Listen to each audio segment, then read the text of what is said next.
My last video, which was the first one I'd made for years, was about a hotel in Laino Borgo, or near Laino Borgo, that's for sale. It's called Chiar di Luna, and I made the mistake of making that video portrait rather than landscape, which is a shame, but I'm not a professional YouTuber or a professional video maker. What you're looking at there is the view of Laino Castello from Laino Borgo, and if I pan round you'll see a little bit of Laino Borgo itself. Laino Borgo is where I have my house, although I don't spend the whole year here because of other commitments and friends and family. But I love Laino Borgo, and I said in my video about the hotel Chiar di Luna, which is for sale and a wonderful opportunity for somebody, I said maybe I will make a video about the history of Laino Borgo. Well, I don't have a great deal of time because this is il mio ultimo giorno. It's my last day of this trip, and it's a Sunday, but the town is quite busy. There are people sitting outside both the main bars, and there's a wedding, so it's a little bit noisy to make a video there. But you're looking at Laino Castello.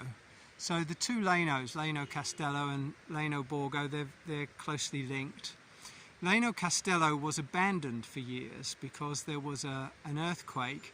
You can see it's a very steep hill with Laino Castello on top, and the earthquake didn't do much damage in Laino Borgo, but there were landslips in Laino Castello, and the government decided that they were going to build Laino Castello Nuovo and move everybody.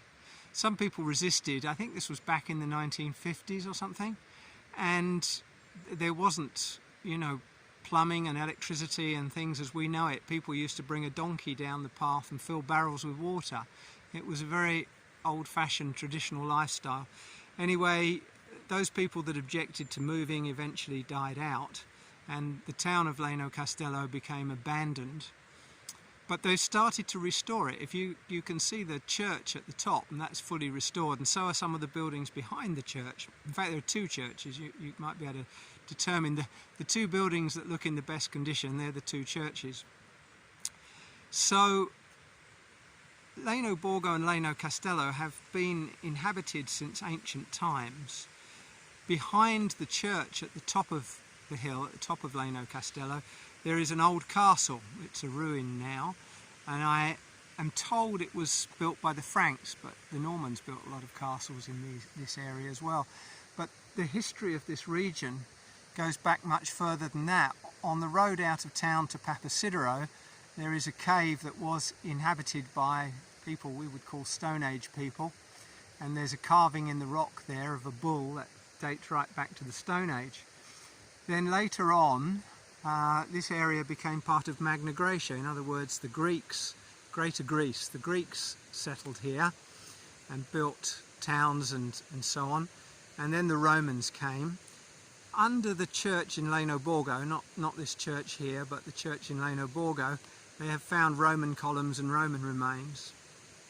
And in the hill that you're looking at, there were or are possibly still caves.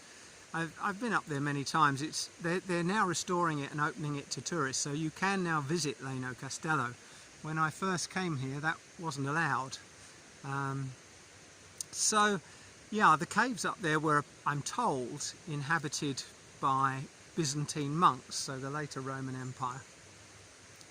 So it's a very historic place. The Franks have definitely been here, and the Angevins and the Normans, all sorts of people, the Bourbons.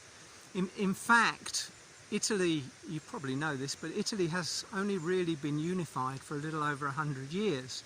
It was ruled as several different kingdoms for a long time, and southern Italy was ruled by the King of Naples, who was either the King of Spain or the King of Spain's nephew. I did know all this stuff. I need to look it up again, really. But anyway, it was basically ruled by the Spanish. So in Laino Borgo, where I have my house, we have, for example, Piazza Novara with some of the nicest, grandest buildings in the town. But there's also an old fort. In the 15th century, the Ottoman Empire, or the Muslims, they tried to invade via Bari in Puglia, which is equally far south but on the other side of the country. And the Spanish Christian army opposed them, and in fact they took Bari, but they didn't get any further, and eventually they gave up.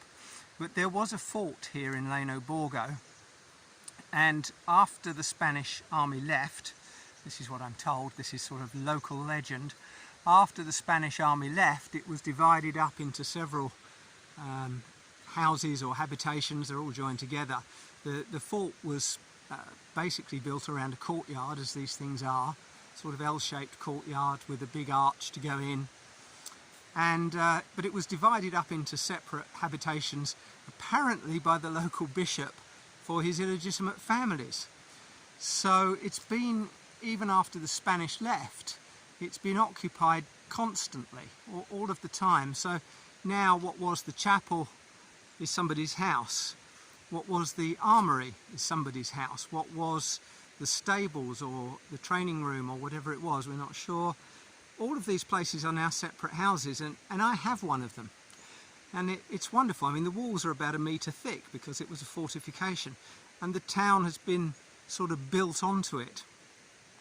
So Laino Borgo, what I'm trying to say is that Laino Borgo is a wonderfully historic place from the Stone Age right through to the unification of Italy.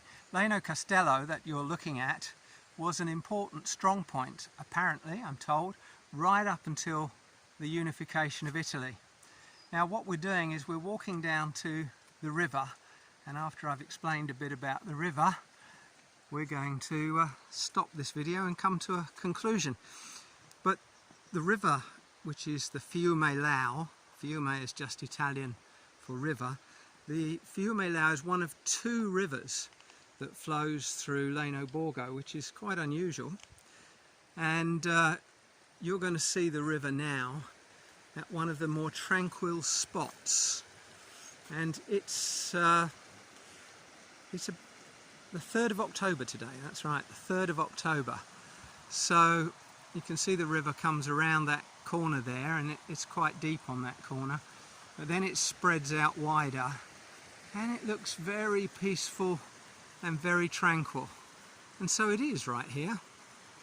But further downstream, it's joined by tributaries which increase the amount of water, and then it goes through a really narrow gorge, one of the deepest, narrowest gorges in Europe, I think, certainly in Italy. And that extra water and that narrowing that concentrates, it creates rapids.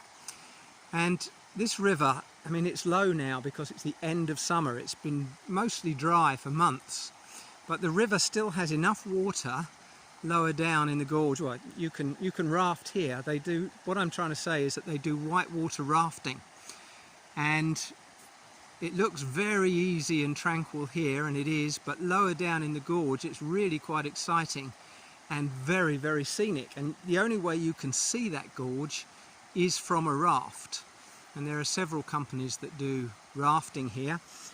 One of my friends, one of my neighbours in the courtyard, runs one of those companies, so I would recommend it. It's called River Tribe, and if you Google River Tribe in Laino Borgo, you will find it very easily.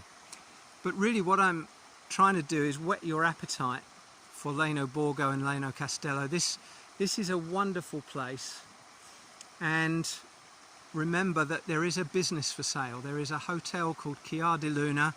It's for sale. If you can't afford to retire here or just have a holiday home here or something like that, there's a business. You could make a living here. You could raise a family here. So look for Chiar di Luna on Google and contact Anna Maria. She's the lady in the family that runs the hotel. It's still a thriving business, but the family want to move on. So find it. Find Chiar di Luna, and you could have a business here, and you could live in this wonderful location. Thanks very much for watching. Cheers.